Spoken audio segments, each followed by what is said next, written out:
I want to start by reminding the American people that last year, Republicans passed Reconciliation 1.0, what President Trump and my Republican colleagues proudly boasted at the time was, and I quote, the big, beautiful bill. Notice you don't hear much about it anymore. Why? Because the American people figured out what was in it. The bill became one of the most unpopular pieces of legislation to pass Congress in decades, with disapproval more than 2-to-1 over approval. And the reason is simple, because it hurts America's families. The bill cut health care for 15 million Americans and raised health care costs for millions more.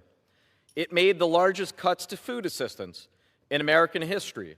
It added trillions of dollars to the national debt, and all to help pay for the largest tax breaks for billionaires in our nation's history.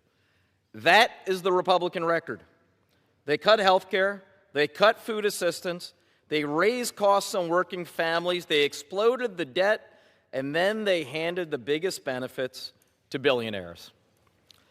At the same time, this administration has failed miserably on the economy. We all remember Donald Trump campaigning in my home state, the Commonwealth of Pennsylvania, and across this country, promising the American people he would, quote, lower prices on day one.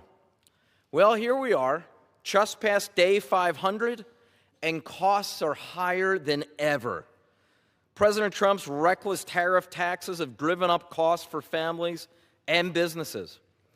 And as if that wasn't bad enough, his choice of war in Iran has helped send gas prices soaring, a more than 50% increase in just a matter of months. Families are paying more at the pump, they're paying more at the grocery store, they're paying more for health care.